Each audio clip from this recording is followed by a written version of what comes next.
মোৰ নাম শ্ৰী কমলেশ্বৰ ৰাভা। মই ওদালগুৰি ডিষ্ট্ৰিক্টৰ সৰ্ববান্ধৱ। এইবাৰ আপোনালোকে গমে পায় সৰ্ববান্ধৱ উপাধি পাইছিলোঁ সৌৰভ বৰগোহাঁই টীমৰ ফালৰ পৰা। আজি বহুত দিনৰ পৰা মই সৰ্প উদ্ধাৰত জড়িত হৈ আছোঁ। এইটো অজগৰ সাপ যোৱাকালিয়ে মই ৰেস্কিউ কৰিছিলোঁ আমাৰ বুঢ়ীগাঁৱত, কবিৰালি বুঢ়ীগাঁৱত। কিন্তু ফৰেষ্টৰ মানুহ কল কৰি আছোঁ, কোনো মোৰ কল ৰিচিভে নকৰে। আগে পিছে তেওঁলোকে নিছে, কিন্তু এইবাৰ কলে ৰিচিভ কৰা নাই। তাকে মই সাপটো লৈ থানাত আহিলোঁ।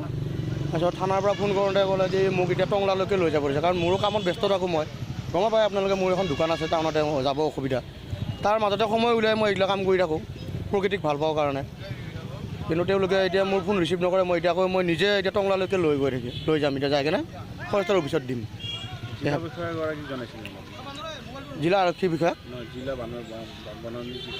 এতিয়া ফোন মাৰি আছোঁ, DFO ছাৰক ফোন মাৰিছিলোঁ আপোনালোকৰ আগতে। তেওঁ হেল্ল' কৰি কিনে কাটিয়ে দিলে ফোনটো। ৰেচপন্দ নাই তাৰমানে। দায়িত্ব তেওঁলোকে থাকিব লাগে। আমি ধৰ ৰেস্কিউ কৰি দিওঁ, এইবিলাকতো মোৰ বেলেগ সাপ হ'ল হয়, ফেটি সাপ, হোলাবাৰী সাপ বুলি মই ইয়াতে এৰি দিলোঁ। জংঘলত আমাৰ জংঘল আছে, কোনো এটা জৈৱ বিচিত্ৰ উদ্যানত মই এৰি দিওঁ। কিন্তু এইটোতো ইয়াতে এইটো স্পেচিছ নম্বৰ 1 হয়, চিডিউল নম্বৰ 1ত পৰে। আৰু এইটো সাপ ইয়াতে ৰখাৰ কোনো মানে আমাৰ হেৰিয়ে নাই, জাগাই নাই। তেওঁলোকক ফোন কৰি আছোঁ, এতিয়া মই মানে বিমূৰত পৰিছোঁ এইবিলাক ৰেস্কিউ কৰি লৈ উঠি। এতিয়া গুৰুত্ব নাই। মই ইমান ফোন মাৰি আছোঁ ৰাতিপুৱাৰ পৰা, বহুতবাৰ ফোন মাৰিলোঁ অৰূপ চৌধুৰীক, তেওঁ ৰিচিভ কৰা নাই। মানে কোনো কাৰণে ৰিচিভে নকৰে ফোনটো। একবাৰ ৰিচিভ কৰিলেও হয়। এতিয়া মোক থানাৰ পৰা ক'লে যে টংলালৈকে লৈ যাব দিছে। এতিয়া টংলাত লৈ যায়, তাতে দিম আৰু অফিচত। আপুনি বিমূৰত পৰিছে? বিমূৰত পৰা নিচিনা হৈছে, কাৰণ এইবিলাক মই সেৱা কৰি থাকোঁ। আমাৰতো কোনো বেতন নাই, আমাকতো কোনোৱে নিদিয়ে, একো নিদিয়ে। আৰু আপোনালোকেও জানে মই সৰ্প উদ্ধাৰ কৰি উঠি কাৰোবাৰ পৰা 1 পইচা লোৱাও নাই। চৰকাৰক আহ্বান কৰা, আমাৰ অল অসম ৱাইল্ড লাইফ গ্ৰুপত স্নেক ৰেস্কিউ আমি 174 জন আছোঁ।